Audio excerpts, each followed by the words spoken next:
no matter how much you love your child, if they're completely dependent for life, you have that burden that you need a respite from. You really do. So the group homes to me are important to give the families that peace of mind that their loved one is going to be taken care of, and that the loved one is going to be on a level with contemporaries and not, having every need anticipated by mom or grandma or dad or sister or something like that. It's really an opportunity for them to feel somewhat of community inclusion, depending on the level of their disability. Will depend on how included they feel, because some kids, they don't know.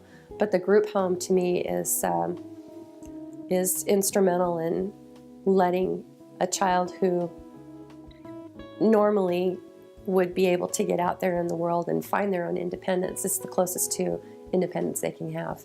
Here at Bridges to Home, we have the opportunity to be the extension of their immediate family. And we get to give them the rich experience of being around other people, being outside of who they would be around all the time. And here they get to hang out, they get to me and Louie, we get to be homeboys. It's not just client to worker, here we're friends. Here we get to talk. I get to find out how Louie's doing. I get to find out what Noah wants today. I get to be their big brother in a sense. Bridge to Home offers, I feel, for this community, a placement for people that don't have the advantages that we have. So tell me, do you like being here? Yes. We're building bridges in the family. We're giving the parents the ability to see their shortfall and reach out to us as we reach out to them. That when I deal with them, what they learn is how to sit down at the table and eat as a group in a family environment, cooking in a family environment. So we all go in there and I'll make mashed potatoes, I'll let them mash the potatoes. Or whatever it is that I'm doing, I try to incorporate one of them or two of them to come in and cooperate with me. So that's one of the things that I do. Just giving them responsibilities here around the house, just like kind of what a mother would do with her kids. Giving them responsibilities, raking, sweeping the front porch, giving them a self-confidence, self-esteem. Well, it's a good home. I love it a lot. It's really love it. I'm safe here. I have people that care about me. What I love about Bridges to Home is the authenticity of it and the honesty of it. Is Drew actually cares about these boys, and it's not a business to him. It's real, and so that's something that, me personally, I feed off of that honesty, that real human connection. That this is something that we're doing to forward these boys' lives, not to just keep them here and keep them away from everything. Ultimately, it is about the client and having him successful as high as possible we can achieve with the relationship with those parents. If that has to be in his own setting and not in their home setting, we'll provide that. But ultimately, it's about giving the parents a hope. I found Drew through the Harbor Regional Center. Jack was on a waiting list for group homes for about 2 years. We got the whole process started when he was 18. And the very first out of the blue recommendation that we got was an opening in one of Drew Lee's homes. And of course we jumped on it because I had consulted with a couple of people from the regional center that I trusted that said everybody wants to get into Drew Lee's homes. I'm independent. Even though I have autism, I'm able to go to places by myself and stuff like that. So what is autism to you? Not really sure, but my sister could explain that. What is autism? Autism is a disorder of brain development that is characterized by communication and social deficits and repetitive behaviors. It's usually diagnosed early in life based on these symptoms. I've known both Drew and Amir since I was 9 years old. Well, the very first time when I met Drew and Amir, I was 9 years old. Really, we're the last-ditch effort. I mean, a lot of these boys are candidates for some type of enclosed institution And I'm really grateful to the state that they allow homes out into the community. However, we have to be very careful in introducing, bringing these afflicted human beings that suffer with this disability into the community. We have to be very aware by bringing them into the community how to keep a social structure that's in balance. And that's why it's good for them to come out for a short while. You and I may be able to spend all day in the park. They can only spend a short while, you know. And really what we figured out from Bridges to Home is real simple. Create that peaceful environment to help control these disabilities. And that's really been kind of our practice, you know, for these past 20 years. It's been a learning experience. They love basketball. We love playing basketball with them. Movies, singing, they love to sing. And just be creative and learning new things. They're always up for a new challenge. We have a client, Louis, who we take home every weekend or every other weekend. And, you know, we get to, it's almost like a little mini vacation for him. You know, he gets to come to one home. He gets to come to his like retreat, you know, his Bridges to Home retreat. And then he gets to go home to his family. And for Louis, that keeps him kind of excited, keeps life moving, you know, keeps it fun, almost like going on mini vacations, I feel like.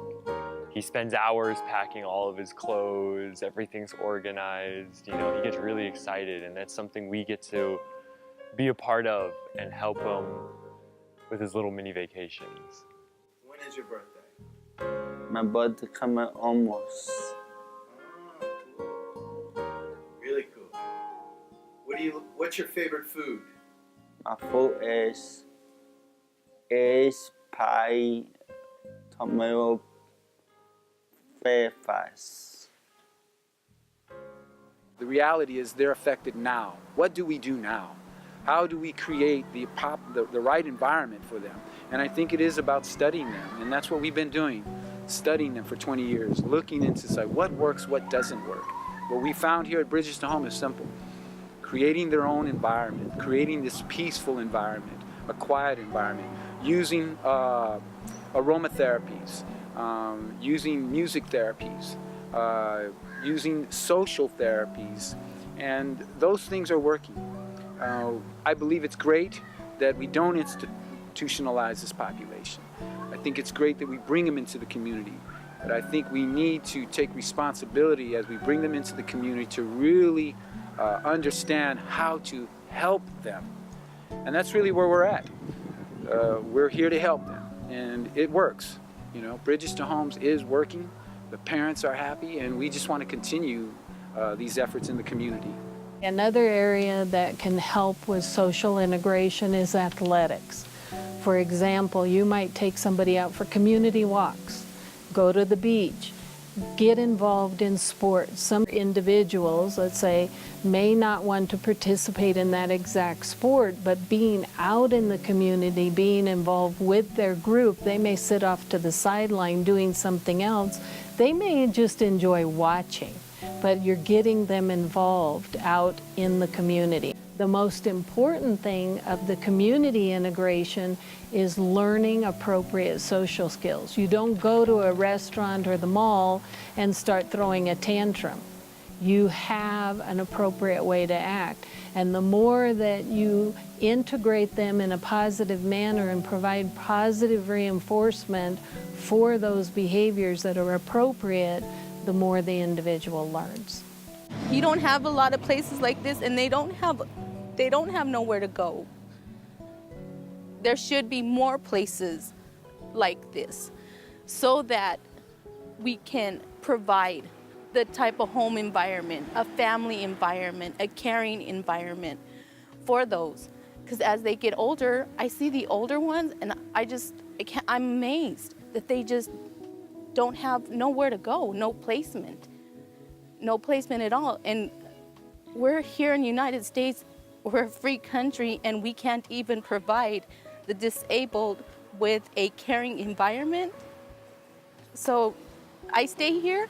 The reason why I stay here is because I feel like they're doing me an advantage by giving me something to be humble about every day. When Jack turned 18, we had to get conservatorship for him because once he turns 18, we are not able to make any real legal decisions for him. And it was at that time that the regional center told me that he was going to be put on a waiting list for group homes. This group home came up, and it was the first and only one that had come up, and it was Drew. Drew was very highly recommended amongst everybody that was at the regional center. And within a month of meeting him, he had decided to have Jack take the spot here. We need these homes because a lot of these special needs kids end up growing up to adults and need somebody to look after them when their parents aren't able to. What we found out in Bridges to Homes, our program really has found a niche to help find out what the individual needs. But in finding out what the individual needs, it will take the involvement of the parents. It will take the involvement of the community, and to see how we can put that together so that these clients can have a more successful life. I like working with the kids. I like, teaching them new things, and I like seeing their faces when they learn new things. And just seeing their smile when they develop that skill or they finally realize, oh, I got it. And it's that look on their face that just brings joy to you. So, okay, I helped them accomplish this. How old are you today? 50. 15? It's one of those things where it's off your radar for a couple of years, on a waiting list, it's going to be a while. And then all of a sudden you get the phone call that ends up changing your life completely. Within a month we had agreed to him moving in, and he's been here, it was a year in June. You really have to like what you do, or else you would not be here in this type of home. We provide a place. We provide an extension. We provide a safe environment, a learning environment, a place where they can call theirs. We can open up these homes in the community in a peaceful, quiet setting. I think you nailed it more with why do families need group homes. Group homes are really for the peace of mind of the family. Where they don't have to sleep in a box because they don't have nowhere to go. They can have hot meals here. And it's theirs. It's like their home. This is their home. This home has been spotless. I mean, their reputation is stellar. Yeah!